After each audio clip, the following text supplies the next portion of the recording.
62장 34절부터 40절까지 말씀입니다. 성경 보겠습니다. 예수께서 사두개인들로 대답할 수 없게 하셨다 함을 바리새인들이 듣고 모였는데 그 중에 한 율법사가 예수를 시험하여 묻되 선생님, 율법 중에서 어느 계명이 크니까? 예수께서 이르시되 내 마음을 다하고 목숨을 다하고 뜻을 다하여 주 너의 하나님을 사랑하라 하셨으니 이것이 크고 첫째 되는 계명이요 둘째도 그와 같으니 내 이웃을 내 자신과 같이 사랑하라 하셨으니 이 두 계명이 온 율법과 선지자의 강령이니라. 아멘.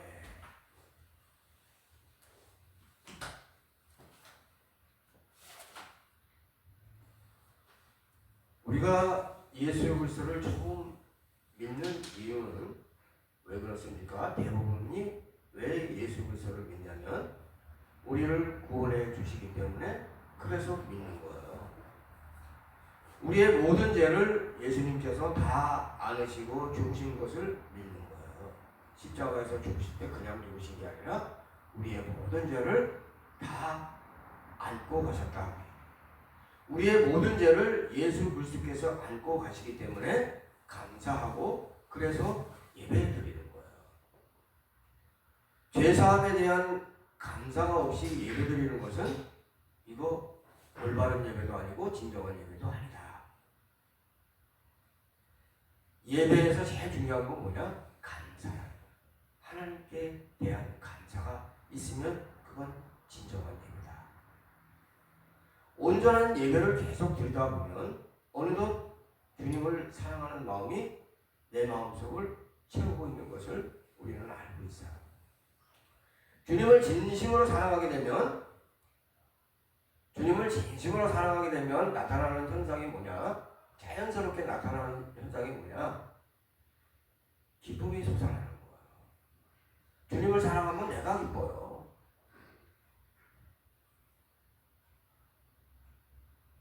하늘로부터 오는 기쁨이에요. 주님을 진심으로 사랑하고 또 마음속에서 기쁨이 솟아나면 그러한 삶이 천국에서의 삶을 대변한다라고 할 수도 있는 거예요. 주님을 진심으로 사랑하는 자는 신앙생활 하다 보면 고난이 올 때 그 고난을 즐길 줄 알아요. 왜? 고난을 고난이라고 여기지 않기 때문에 그런 거예요. 왜? 겉으로 보일 때는 고난이지만 그 고난을 도와주실 그분이 계시다라는 것을 우리가 알고 있기 때문에 그런 거예요. 나에게 색다른 것을 주시려고 훈련시키는 과정인 것이라고 보는 게 대부분 맞아요. 신앙생활 하다가 고난이 올 때 불평하고 짜증내고 괴로워하는 사람들이 있어요. 성경도 모르고 주님도 모르니까 그래서 부정적으로 살아가는 거예요. 성경을 알아가고 주님을 알아가면 부정적인 사고와 행동에서 벗어날 수 있어요. 잊지 마시기 바랍니다. 하나님을 사랑하는 사람들은 하나님 중심으로 살아가게 돼 있어요. 사랑과 진리 안에서 올바른 삶을 살아가려고 한다. 무슨 얘기냐? 하나님 눈치를 본다. 하나님 눈치를 보려면 어떻게 해야 돼요? 하나님을 알아야 될 거 아니에요. 하나님을 알려면 하나님 말씀을 잘 알아야 돼요. 하나님 말씀은 항상 우리 곁에 있어요. 성경책. 하나님 말씀을 하루아침에 다 알 수는 없어요. 매일매일 성경 보고 기도하고 무엇보다 예배드려야 돼요. 예배드려야 돼요. 성경을 읽다가 보면 사랑의 근원이 바로 하나님이심을 알게 됩니다. 그리고 하나님은 사랑을 실천하는 사람을 좋아하시고 심판권을 가지고 계신 하나님은 사랑하는 사람을 천국 보내시는 거예요. 하나님은 사랑이시고 하나님을 사랑한다는 증표는 사랑하기 힘든 사람을 사랑하는 거예요. 서로 사랑해라, 항상 사랑해라를 가슴에 새기고 살아가는 자가 주님을 사랑하는 증거를 가지고 있는 거다. 조건 없는 사랑, 희생적 사랑, 비계산적 사랑의 달인이 우리는 되어가고 있는 거예요. 예수 그리스도의 십자가의 사랑은 우리가 이미 잘 알고 있다시피 무조건적 사랑이고 희생이고 고난이에요. 예수 그리스도를 사랑하는 자는 주님의 고난과 사랑을 먼저 이해하고 실천하여 제자임을 드러내야 되는 거예요. 예수 그리스도를 믿는다고 하면서 자기 배만 사랑하고 다른 것에는 관심이 없는 사람, 이거 믿음 없는 자하고 똑같은 거예요. 예수 그리스도를 믿는 것은 예수 그리스도의 능력을 믿는 거예요. 내가 남을 위하여 살면 예수 그리스도께서는 반대로 나를 위하여 사는 것을 믿는 거예요. 주님을 믿고 남을 위하여 사는 사람들이 비참하게 사는 것을 본 적도 없고, 비참하게 살았다 하더라도 상관없어요. 왜? 나중에 보상해 주실 것은 뻔하니까. 하나님을 사랑하는 사람들은 예수 그리스도를 진실되게 믿어보려고 최선을 다합니다. 예수 그리스도를 진실되게 믿으려는 자에게 성령을 부어주세요. 성령 받은 사람들은 세상의 가치관으로 살지 않아요. 성령 받고도 세상의 가치만으로 살아가는 자들은 이거 어리석고 한심한 자들이에요. 가끔 이런 자들이 있긴 있더라고.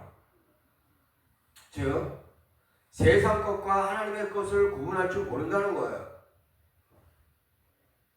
죽은 자들은 영적으로 죽은 자를 이야기하는 거예요. 담대하게 말해요. 믿음 생활 경력이 몇 년인데 세상 것과 하나님의 것을 구분할 줄 모르냐고. 죽은 자들은 세상 것을 하나님의 것으로 착각하고 하나님의 것을 세상 것이라고 착각하기도 하더라고요. 그래서 죽은 자예요. 구분할 수 있는 눈이 없다. 믿는 자들은 시대를 구분할 수 있는 눈이 있어야 돼요. 깨어서 기도하면서 주님을 배신하지 않도록 도와달라고 애절하게 기도하면서 살아야 하는 위기의 시대에 우리는 살고 있어요. 겉으로는 계속 평화가 이루어지고 있지만 3차 세계대전이 터지는 것은 갑자기 찾아오게 돼 있어요. 얼마 안 남았어요, 이게. 그러나 떨 거 없다. 왜 없어요? 3차 세계대전은 분명히 터질 거예요. 근데 우리는 떨 게 없다. 왜? 주님은 이미 승리하셨기 때문에. 그거 잠깐만 넘어가면 돼. 그분이 가실 길을 가실 것을 우리는 알고 있어요. 저 그리스도가 3차 세계대전을 터뜨릴 것이지만 그보다 훨씬 막강하신 분이 그 위에 계시다는 것을 우리는 분명히 알고 있어요. 믿음 안에 있으면 무조건 천국인 거예요. 그러나 사탄의 도장을 받지 않도록 매우 조심하면서 살아가야 돼요. 영적으로 깨어있지 않으면 목사님이라도 똑바로 쳐다보면서 살면 깐죽어. 다른 데 쳐다보니까 가는 거예요. 그래서 마지막 때에는 교회에 속해 있는 게 이게 얼마나 큰 복인 줄 알아야 돼. 계속 평화는 지속될 거예요. 그러다가 어느 날 갑자기 여러분들도 알게 되고 모든 사람들이 알게 될 거예요. 이제 우리가 지금 마태복음 22장을 하고 있는데 24장 15절에 가보면 멸망의 가증한 것이 거룩한 곳에 선 것을 보거든. 이 멸망에 가증한 거 이게 뭐냐? 이게 적그리스도예요. 그는 평화의 사도로 전 세계를 속일 거예요. 믿지 않는 사람들은 다 속게 돼 있어요. 그를 평화의 사도라고 야 대단하다라고 아마 칭송을 할 거예요. 그가 성전에서 해서는 안 될 말을 할 거예요.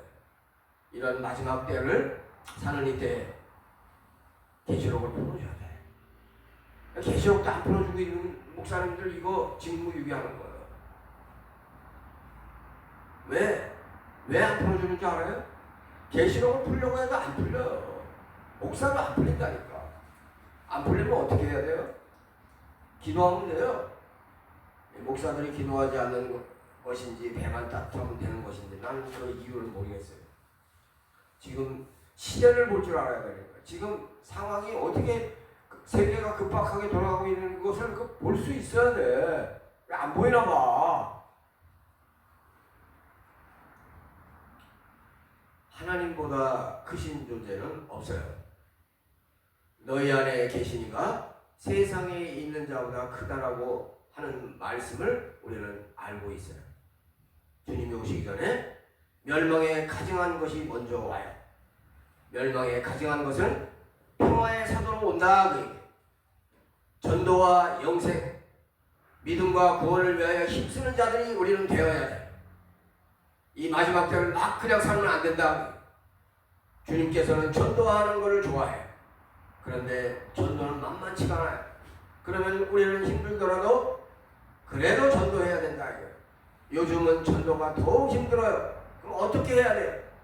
복음을 전해야 하지만 전하는 것으로 부족하다. 그럼 어떻게 해야 돼요? 사랑으로 녹이는 전도를 하시기 바랍니다. 전도도 사랑으로 하면 된다. 내 모든 것을 주는 마음으로 진실되게 사랑해야 녹는다. 그냥 안 온다. 크리스천은 말씀대로 사는 기준이 있어야 돼. 세상이 원하거나 하라는 대로 하는 것이 아니에요. 말씀대로 사는 것이 하나님을 사랑하는 표시예요. 말씀대로 살지 않으면서 나는 하나님을 사랑해. 이거 헛방이다. 하나님을 사랑하는 사람을 하사라고 얘기하고 세상을 사랑하는 사람을 세사라고 그러자고. 하사는 삶의 중심이 어디예요? 하나님이고 말씀이고 기도고 찬양인 거예요. 세사는 뭐예요? 세사는 삶의 중심이 자기 자신이고 세상의 가치인 거예요. 그래서 즉 자기만을 위하여 사는 크리스천은 아직 믿음의 자녀를 할 수 없다는 것을 인식해야 돼요. 나만을 위하여만 기도하는 자는 매우 부족한 상태라는 것을 스스로 파악해야 돼요. 하사는 희생적 사랑, 무조건적 사랑, 비계산적 사랑을 하는데 세사는 자신에게 득이 없는 사랑을 하려고 하지 않아요. 조건적 사랑, 계산적 사랑을 한다. 이거. 무슨 얘기냐? 세사는 아가페를 모른다. 그래서 하나님을 사랑하는 사람이 아가페를 모르면 큰 문제가 발생한 거다. 하사는 진리에 관심이 많다. 하나님께서 진리이시고 말씀이 진리이다. 진리가 아니면 움직이지 않는다. 세상은 진리에 관심이 없거나 부정하기도 해요. 세상은 진리를 싫어하지 않습니다. 그러나 진리보다는 자신의 배를 더 사랑해요. 하사의 삶의 목적은 분명해요. 하사의 삶의 목적이 뭐예요? 하나님께 영광 돌리는 거잖아요. 사랑, 예배, 전도, 말씀대로 사는 것 등이 하나님께 영광 돌리는 거예요. 그런데 세상은 눈앞에 보이는 것이 삶의 목적인 거예요. 자아실현, 가족 행복, 쾌락, 성공 등 이런 것이 세상을 사랑하는 사람이 사는 삶의 목적인 거예요. 하나님과 연관된 것이 없어요. 자신만 만족하면 편안한 거예요. 내가 믿지 않는 사람들한테 전도해 보니까 뭐라고 얘기하냐면 지금 배가 따뜻하니까 별 생각이 없는 거야. 나 죽고 나서 뭐가 되든 관심이 없다는 거야.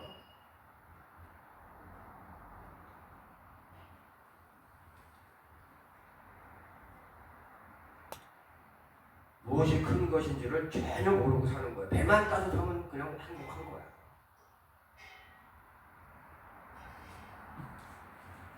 하사는 공동체 내에서 주님의 사랑을 실천하려고 해요. 섬기려고 해요. 그러나 세사의 본질은 남보다 우월해지고 항상 비교하려고 해요. 남들과.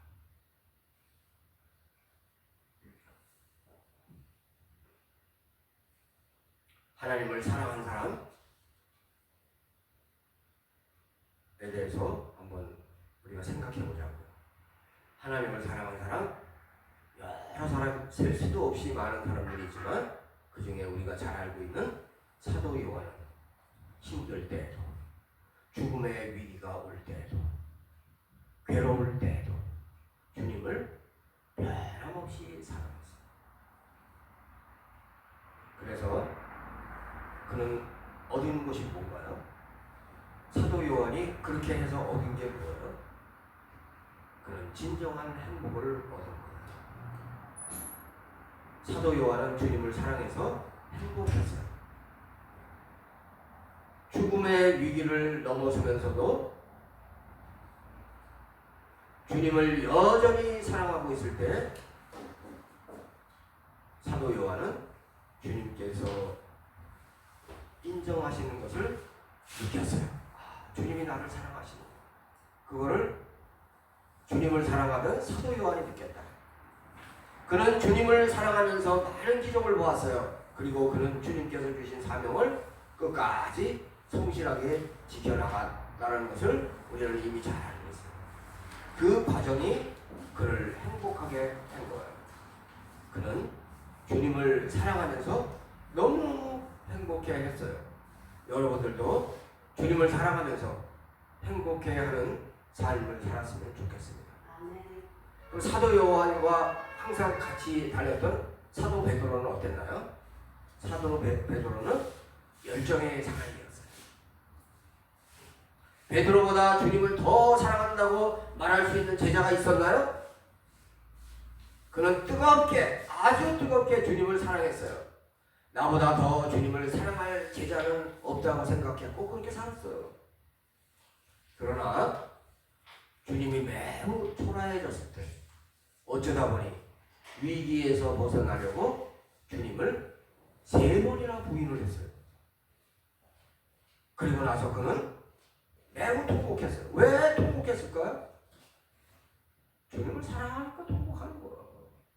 주님을 사랑하지 않았으면 통곡할 리도 없어요.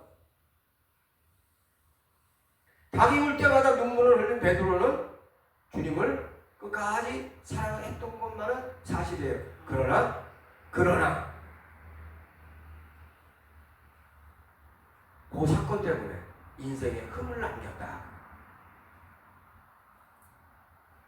여기서 놀라운 주님의 사랑이 나타나요. 주님은 베드로가 3번 부인한 거에 대해서 전혀 개의치 않으셨어요. 3번 똑같이 퉁치고 깨끗하게 잊으신 분이 주님이에요. 너무 멋있어요, 우리 주님. 또 주님을 사랑한 사람, 성경에 또 셀 수 없이 많이 나오지만 다윗 왕을 찾아볼 수 있어요. 다윗 왕은 가족들이 인정하지 않던 하나님을 사랑하는 사람이었어요. 가족들도 별로 이렇게 똑똑하다 이렇게 보질 못했어요. 그런데 사랑은 속으로 하는 거예요. 알 수 없을 때가 얼마든지 있어요. 그 사람을 알 수 없을 때가 얼마든지 있다.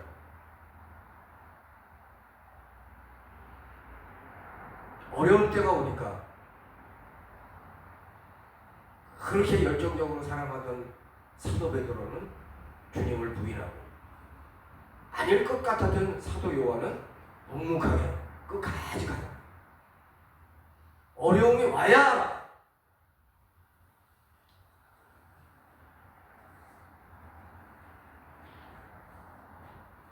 목동 시절에 아마 다윗은 양을 치는 시간 외에는 하나님만 묵상했었던 것 같아요. 하나님을 뜨겁게 사랑하기 때문에 하나님만 묵상했을 것 같아요. 그래서 하나님을 묵상하기 때문에 그는 목동으로서 혼자 있었잖아요. 초원에서. 외로웠을까요? 외롭지 않았을까요? 외롭지 않았을 거예요. 왜? 하나님을 사랑하느라고 외로울 시간이 없어요. 하나님을 뜨겁게 사랑하는 사람은 그 사랑이 능력이 되어서 나타납니다. 골리앗과 싸워 이길 수 있다는 계산을 하나님을 사랑하는 열정 가운데 할 수 있었어요. 그의 삶 속에는 언제나 하나님만이 존재했어요. 그렇지만 다윗도 편안한 정점에서 엄청난 기회를 줬습니다.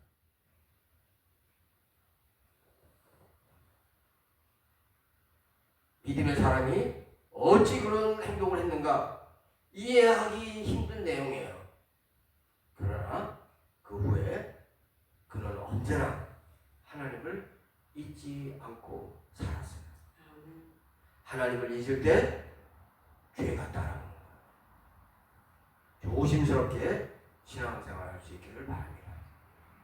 주님을 사랑하면서 언제나 행복한 삶을 살아가고 공유할 수 있기를 진심으로